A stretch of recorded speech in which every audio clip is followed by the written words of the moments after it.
கடலூர் மேற்கு மாவட்டம் திட்டக்குடி சட்டமன்ற தொகுதி கழக பொது உறுப்பினர்கள் கூட்டம் கடலூர் மேற்கு மாவட்ட கழக செயலாளர் மாண்புமிகு தொழிலாளர் நலன் மற்றும் திறன் மேம்பாட்டுத்துறை அமைச்சர் சி.வே. கணேசன் அவர்களின் தலைமையில் திட்டக்குடி தனியார் திருமண மண்டபத்தில் நடைபெற்றது.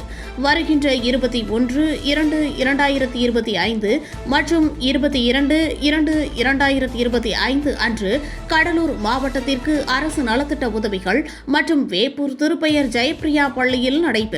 பெற்றோர்களை கொண்டாடுவோம் என்னும் மைய கருத்துடன் தமிழ்நாடு பெற்றோர் ஆசிரியர் கழக மண்டல மாநாட்டில் கழக தலைவர் மாண்புமிகு தமிழ்நாடு முதலமைச்சர் M.K. ஸ்டாலின் அவர்கள் கலந்து கொண்டு சிறப்பிக்க உள்ளார்கள். அது சமயம் திட்டக்குடி சட்டமன்ற தொகுதிக்கு உட்பட்ட ஒன்றிய கழக, நகர கழக, பேரூர் கழக, கிளை, வார்டு கழக சார்பாக செயலாளர்கள் மற்றும் நிர்வாகிகள், கழக மூத்த முன்னோடிகள் அனைவரும் பெருந்திரளாக குடும்பத்துடன் கலந்து கொண்டு மாண்புமிகு கழக தலைவர் தமிழ்நாடு முதலமைச்சர் அவர்களுக்கு சிறப்பான வரவேற்பு வழங்குவது சம்பந்தமாக ஆலோசனைகளை வழங்கி சிறப்புரையாற்றினார் அமைச்சர் சி.வே. கணேசன் அவர்கள். ஏமாத்தணும், தப்பு பண்ணணும், எப்படியாவது அப்படின்னு நினைக்கவே மாட்டேன், நினைக்கவும் கூடாது. ஏன்னா நீ எந்த உதவியும் எதிர்பார்க்காம இந்த கருப்பு சிவப்பு கொடிக்காகவும் உதய சூரியனுக்காகவும் தலைவர் கலைஞருக்காகவும் வாழ்ந்துருக்கீங்க. அதனாலதான் நான் ஜெயலலிதா அம்மையார் உயிரோடு இருக்கும்போது, முதலமைச்சராக இருக்கும்போது இந்த திட்டக்குடி தொகுதி இடைத்தேர்தலில் தமிழ்நாட்டிலே வெற்றி பெற்ற ஒரே தொகுதி இந்த தொகுதி தான். அந்த அம்மா முதலமைச்சராக இருக்கும்போது நம்ம இடைத்தேர்தலில் வெற்றி பெற்றிருக்கோம். ஆகவே மிகப்பெரிய வெற்றியை பெற்றுக் கொடுத்த இந்த தொகுதி. ஆகவே உங்களுடைய அன்பையும் பாசத்தையும் உழைப்பையும் நான் என்றைக்கும் மறக்க மாட்டேன், என்றும் உங்களுக்கு நன்றி உள்ளவனாக இருப்பேன் என்பதை நேரத்தில் தெரிவித்துக் கொள்ள விரும்புகிறேன். தமிழ்நாட்டில் எங்கேயுமே கிடையாது. 33 இடத்துல வாங்கி கொடுத்துருக்கேன். 33 ஊர்லேயும் நீங்க விவசாயிகள் விளையிறதுல நல்ல விலைக்கு போட்டு உடனே பணம் பெற முடியுது. மற்ற தொகுதியெல்லாம் பார்த்தீங்கன்னா 4 இடம் 5 இடம் தான் இருக்கும். எல்லா இடத்துலையும் வாங்கி கொடுத்துருக்கேன். இன்னும் கூட கேட்க வாங்கி கொடுத்துருக்கேன். சண்டை பிடிச்சிக்காம இருந்தால் இன்னும் கூட ஒரு 10 வாங்கலாம். நம்ம கட்சிக்குள்ளே போட்டி போறாமே அந்த மாதிரி இருக்கக்கூடாது. எல்லாம் விட்டு கொடுக்கணும். மனசு எனக்கு தெரியாம இருக்குமா? அதனால விட்டு கொடுத்து ஒருத்தர் விட்டு கொடுத்தவர் கெட்டு போனதில்லை, கெட்டு போனவர் விட்டு கொடுத்ததில்லை, விட்டு கொடுத்து போகணும். ஆகவே கழகத்தோழர்கள் ஒற்றுமையாக இருக்க வேண்டும் என்று நான் கேட்டுக்கொள்ள விரும்புகிறேன். அந்த தொகுதியில் சக்கரால தளபதி 2021 தேர்தல் பிரச்சாரம் திட்டக்குள்ள சொன்னார். மூடிய ஆலை சக்கர ஆலையை திறப்போம்னு சொன்னார். இப்ப சக்கர ஆலையை திறந்துட்டோம். சக்கர ஆலை ஓடுது. இந்த வருஷம் அடுத்த வருஷம் நல்லா இன்னும் ஓடும். அந்த முதலாளி சொல்லியிருக்காரு, கரும்பு போடுறவங்களுக்கு கூடுதல் பணம் தரணும்னு சொல்லியிருக்காரு. கரும்பு போட்ட 3 நாள்ல ஒரு 5 நாள்ல பணம் கொடுக்க சொல்லியிருக்காரு. விடுபட்டு போனவங்கன்னா யாராவது இருந்தால் அவங்களுக்கு கொடுக்கணும்னு சொல்லியிருக்கேன். யாராவது உண்மையாக கரும்பு போட்டு அவங்களுக்கு விவரம் தெரியாம கணக்கெடுக்க தெரியாம ஏமாந்துருந்தாங்க, அவங்க ஏமாற்றக்கூடாதுங்க, அவங்களுக்குலாம் கொடுக்கணும்னு சொல்லியிருக்கேன். தொகுதியை பொறுத்தவரையிலையும் 80% பணிகள் நடந்து முடிஞ்சிருக்கு. எல்லா கிராமத்திலும் வேலை இருக்கும். அதனால எல்லாம் முடிஞ்சிருச்சுன்னு இல்லை, கொஞ்சம் விறுவிறுப்பு இல்லாம அது போய் அணுக முடியாம இருக்கக்கூடிய சில கிளைக்கிழக்குகளை சில ஊருக்கு கம்மியா இருக்கும். ஒரு சில பஞ்சாயத்தில் பார்த்தீங்கன்னா 10 கோடி 13 கோடி 15 கோடி ஒரு பஞ்சாயத்தில் வாங்கியிருக்காங்க. வந்து 2 வம்பு பண்ணி அதிக பஞ்சாயத்துல 45 பஞ்சாயத்துல 5 கோடி 10 கோடிக்கு மேல தான் வேலை கொடுத்துருக்கோம். நல்ல ஒரு பஞ்சாயத்து எடுத்துக்கிட்டீங்கன்னா அது மாதிரி சராசரி 5 கோடிக்கு மேல தான் வேலை நடந்திருக்கும். சில பஞ்சாயத்துல மட்டும்தான் கம்மியா வேலை நடந்திருக்கும். எல்லா இடங்களையும் நீங்க பாத்தீங்கன்னா எல்லா ரோடும் போட்டுட்டு இருக்கோம். நான் வரவன்ட்ட சொல்லுவேன், காட்டுக்கு போறதுக்கு நம்ம சொந்த இடத்துக்கு ரோடு கேட்காதீங்க, மக்கள் பயன்படுற இடத்துக்கு 1 கோடி ரூபாய் ஒதுக்கி தேர் போட சொல்லியிருக்கோம். பெண்ணாளத்தில் 2 நாளைக்கு முன்னாடி தான் கும்பாஷம் நடந்தது, கோடிக்கணக்கில் பணம் கொடுத்து. அந்த பெண்ணாளத்தில் இந்த தேர் எரிஞ்சு போச்சு. நம்ம அண்ணன் தளபதி ஆட்சியில, திராவிட மாடல் ஆட்சியில 3 தேரும் இந்த 6 மாசத்துக்குள்ள பெண்ணாளத்தில் 3 தேர் ஓட போகுது. அந்த பெண்ணாளத்தில் சத்தியவாடியில் இப்பதான் 1 வாரத்துக்கு முன்னாடி தான் பெருமாள் கோயில் கும்பாஷம் நடந்தது. இப்படி பார்த்தீங்கன்னா எல்லா ஊர்லேயுமே கோயில்கள், பெரிய பெரிய கோயில்கள்லாம் வேலை நடந்துட்டு இருக்கு. விருத்தாசலம் குழந்தையப்பர் கோயில் பல கோடி ரூபாயில வேலை நடந்துட்டு இருக்கு. பெரிய கோயில் வேலை நடந்துட்டு இருக்கு.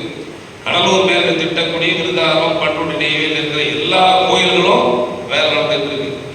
எதுக்கு சொல்றேன்னா, யாரும் சொல்றாங்களோ இல்லையோ நான் பட்டியலை வச்சு பார்த்து எடுத்துட்டு எந்தெந்த கோயில் இருக்கு, எந்தெந்த லிஸ்ட் இருக்குன்னு பார்த்துட்டு இருக்கேன். அதனால அந்த அடிப்படையில் தான் நம்ம திட்டக்குடி தொகுதி தொகுதியை பொறுத்தவரையும் வேலை நடந்துட்டு இருக்கு. எந்தெந்த நாவலூர்னு ஒரு ஊருக்கு 7,58,00,000 இந்த பாலம் கட்டப்படும். நாவலூர்னு ஒரு ஊருக்கு, அந்த நாவலூருக்கு 7,58,00,000 பாலத்துக்கு மழை பெய்யும், அந்த ஊருக்கு போக முடியாது. கடலூர் பாலம் நம்ம தான் கட்டி கொடுத்தோம். ஆதலூர் பாலம் நம்ம தான் கட்டி கொடுத்தோம். கொரக்கா பாலம் நம்ம தான் கட்டி கொடுத்தோம். ககன்தீப் சிங் பேடின்னு ஐஏஎஸ் இருந்தார் 1996 எம்பியா இருப்பார். அதெல்லாம் நடந்து ஜனங்க நடக்கவே முடியாது. அந்த பாலம்லாம் இதாகி போச்சு. 30 வருஷம் 35 வருஷம் ஆகி போச்சு. அதெல்லாம் மாற்ற வேண்டியது, நிறைய பாலங்கள் மாற்ற போகிறோம். அந்த வாகையூரில் இருக்கு பாருங்க, அந்த பாலம் நம்ம தான் கட்டி கொடுத்தோம். புலிவரம் பாலம் இப்போ பெருசாக கட்டிருக்கல, அந்த ஊருக்கு போக நம்ம தான் பாலம் கட்டி கொடுத்தோம். அந்த ஆவட்டி ரோடு பாருங்க, ஆவட்டிலிருந்து கடலூர் போகிற ரோடு நம்ம தான் போட்டு கொடுத்தோம். சொல்கிறேன், இது மாதிரி எந்த ரோடு எடுத்தாலும் லக்கூர்னு ஒரு ஊர் இருக்கு. நான் அந்த ஊருக்கு போகும்போது என் கார் மாட்டிக்கிட்டு உலையில 5 அந்த ரோடு நம்ம தான் போட்டு கொடுத்தோம். இப்போ மெயின் ரோடு மாதிரி இருக்கு. எல்லா ஊருக்கும் பேருந்து விட்டுட்டு இருக்கோம். பெங்களூருக்கு பேருந்து பஸ் விட்டோம், கடலூர் விட்டுருக்கோம், மெட்ராஸ் விட்டுருக்கோம், பயணிக்கு விட்டுருக்கோம். பயணிக்கு எங்கே விட்டுருக்கோம்? இந்த அகரத்திலிருந்து விட்டுருக்கோம் பயணிக்கு. நம்முடைய மாண்புமிகு முதலமைச்சர் அண்ணன் தளபதி அவர்கள் தேர்தல் போது இங்கே 2021 வந்தார். அதுக்கு பிறகு திட்டக்குடி தொகுதிக்கு நம்ம துணை முதலமைச்சர் தான் ஆட்சி வந்த உடனே வந்தார். அது 2 முறை வந்துட்டு போனார். திட்டக்குடி கொடியாற்ற வந்தார், இங்கே போய் நம்ம தொகுதி பூரா போய் நல்லூரை போய் முடிச்சுட்டு போனார். அதுக்கு பிறகு நலத்திட்டம் கொடுக்கறது வந்திருக்காரு. நம்ம முதலமைச்சர் அது வரையும் வரல. இப்போ எங்கே வர்றாருன்னா 21ஆம் தேதி கடலூர் வர்றாரு. அது நலத்திட்டங்கள், அதாவது 40,000-50,000 பேருக்கு பட்டா மற்ற நலங்களை கொடுக்குறாரு. அது கொடுத்து முடிச்சுட்டு நெய்வேலியில் வந்து தங்குறாரு. தங்கிட்டு 22ஆம் தேதி காலையில் 9 மணிக்கு புறப்பட்டு 10 மணிக்கெல்லாம் வந்து திருப்பயர், அங்கே 1,00,000 பேர் கலந்துக்கிறாங்க அந்த நிகழ்ச்சியில். நாம நெய்வேலியில் ஆரம்பிச்சு வேப்பூர் வரையிலும் ஒரு இடத்துல கூட கேப் இல்லாம நாம் கழக தொண்டர்கள் பொதுமக்கள் நாம் நிற்க வேண்டும் என்று நான் உங்களை அன்போடு கேட்டுக்கொள்கிறேன். நம்ம தம்பி செங்குண்டம் சொன்ன மாதிரி எல்லாரும் குடும்பத்தோட அந்தந்த ஊர்ல இருக்கும் எல்லாரும் உங்களுக்கு வண்டி வாகனம் எல்லாம் ஏற்பாடு செய்யப்படும். நீங்க எல்லாரும் குடும்பத்தோட வந்து கலக்கணும். அங்க ஓடுறீங்க, அந்தந்த ஏரியாவில் எங்க வந்து உங்களுக்கு குறிப்பிட்ட இடம் போட்டிருக்கோம், தலைவர் வண்டி மெதுவாக தான் வரும்.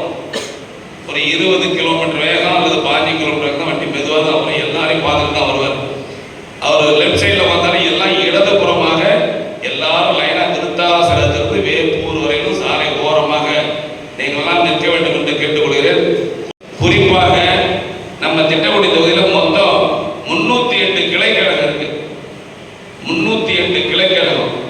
அந்த ஒரு கிளையில செயலாளர், அவைத்தலைவர், பிரதிநிதி, துணை செயலாளர், பொருளாளர், மொத்தம் 7 பேர் இருப்போம், இல்லை 8 பேர் இருப்போம். அதை இல்லாம இளைஞர்கள் 2 தம்பி இருப்பாங்க. 3000 பேர் வருது. சாதாரணமா யாரும் கூப்பிடாம சாதாரணமா நம்ம நிர்வாகிகள் வந்தாலே 3000 பேர் வருது. அதனால நம்முடைய கிளைக்கழக செயலாளர்கள், பொறுப்பாளர்கள் முழு அக்கறை எடுத்துக்கொண்டு வரும்போது பாதுகாப்பா வரணும். வேகமா வர்றது, போட்டி போட்டு வர்றது, கொடி ஆடுறது, அதில் போய் ஏதோ ஒரு வண்டி ஏதோ ஆகக்கூடாது, அதிக லோடு ஏற்றக்கூடாதுன்னு சொல்லியிருக்கேன் ஒன்றிய செயலாளர். ஒரு கழக தொண்டருக்கு ஒரு சின்ன இது கூட இல்லாம பாதுகாப்பா வந்து பாதுகாப்பு வரணும். தலைவர் வரும்போது கையில கொடுக்கப்பட்ட கொடியை பிடிச்சு காட்டணும்.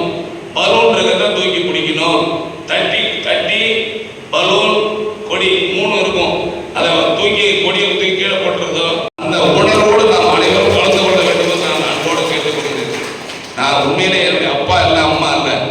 என் தலைவரை வந்து அப்பாவாகவும், அண்ணி துர்கா அண்ணி வந்து அம்மாவாகவும், அண்ணன் உதயநிதி ஸ்டாலின் சொந்த அண்ணன் நினைச்சு நான் படிக்கிட்டு இருக்கேன். உணர்வு போகணும், பாசத்தோடு நினைச்சு அது மாதிரி தான் நீங்களும் இருப்பீங்கன்னு தெரியும். நல்ல உணர்வுபூர்வமாக இருக்க வேண்டும்.